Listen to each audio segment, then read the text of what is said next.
పూర్తి వివరాలకు చదవండి రేపటి అక్షర శిల్పం దినపత్రికలో.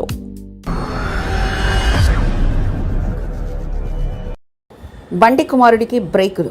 కేంద్ర మంత్రి బండి సంజయ్ రాజకీయ ప్రస్థానానికి సవాల్.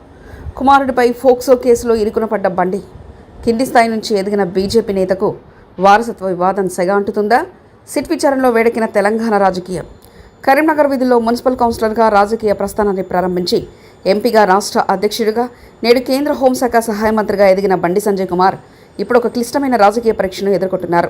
కింది స్థాయి నుంచి కష్టపడి పైకొచ్చిన ఒక బలమైన బీసీ నాయకుడికి తన కుమారుడి చుట్టూ అల్లుకున్న వివాదం రాజకీయంగా పెను సవాల్గా మారింది. కుమారుడు బండి భగీరథపై నమోదైన ఫోక్సో కేసు ఇప్పుడు తెలంగాణ రాజకీయాల్లో ప్రకంపనలు సృష్టిస్తుంది. ఇది కేవలం ఒక కుటుంబ సమస్యగా కాకుండా రాష్ట్ర రాజకీయ భవిష్యత్తును ప్రభావితం చేసే అంశంగా మారుతుంది. రాజకీయాల్లో ఏ స్థాయికి ఎదిగినా నాయకులకు వారి వ్యక్తిగత జీవితం, కుటుంబ సభ్యుల ప్రవర్తన పెద్ద తలనొప్పులను తెచ్చిపెడుతుంటాయి. గతంలో భగీరథ్ ఒక కళాశాల విద్యార్థిపై దాడి చేసిన వీడియో సామాజిక మాధ్యమాల్లో వైరల్ కావడంతో బండి సంజయ్ ఆత్మరక్షణలో పడాల్సి వచ్చింది. ఇప్పుడు ఏకంగా ఒక మైనర్ బాలికపై వేధింపుల ఆరోపణతో ఫోక్సో కేసు నమోదు కావడం, అది కూడా బండి సంజయ్ కేంద్ర హోంశాఖలో కీలక బాధ్యతలో ఉన్న సమయంలో జరగడం విపక్షాలకు బలమైన అస్త్రంగా మారింది. నిరంతరం ప్రజాక్షేత్రంలో అంటూ పోరాటం చేసే నాయకుడికి తన సొంత కుమారుడిని క్రమశిక్షణలో పెట్టుకోలేదన్న విమర్శలు ఎదుర్కోవడం రాజకీయంగా పెద్ద దెబ్బ అని చెప్పవచ్చు.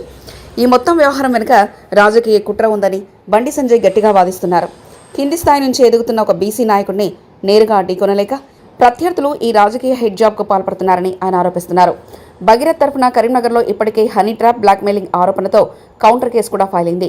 విదేశీ మారక ద్రవ్యం, ఆర్థిక అంశాల కంటే కూడా వ్యక్తిగత ప్రతిష్టకు భంగం కలిగించే ఈ రకమైన వివాదాలు ఎన్నికల సమయంలో ప్రజల తీర్పును ప్రభావితం చేసే అవకాశం ఉంటుంది. తెలంగాణ ప్రభుత్వం ఈ కేసును అత్యంత తీవ్రంగా పరిగణించింది. ఒక ప్రత్యేక దర్యాప్తు బృందాన్ని, సిట్ బృందాన్ని ఏర్పాటు చేసింది. చట్టం ఎవరికి చుట్టం కాదు, బాధితులకు న్యాయం జరుగుతుందని ముఖ్యమంత్రి రేవంత్ రెడ్డి స్పష్టం చేశారు. మరోవైపు బీఆర్ఎస్ నేతలు బండి సంజయ్ తక్షణమే తన పదవికి రాజీనామా చేయాలని డిమాండ్ చేస్తున్నారు. కేంద్ర హోంశాఖలో ఉంటూ రాష్ట్ర పోలీసుల విచారణను ప్రభావితం చేసే అవకాశం ఉందని వారు విమర్శిస్తున్నారు.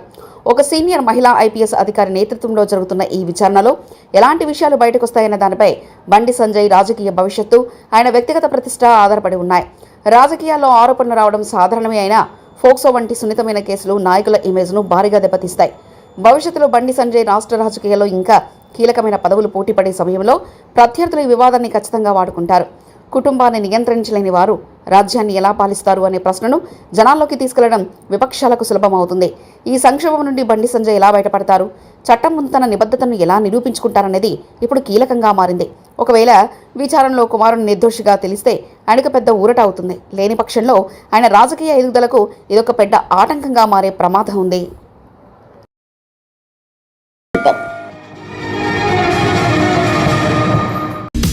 పూర్తి వివరాలకు చదవండి రేపటి అక్షర శిల్పం దినపత్రికలో.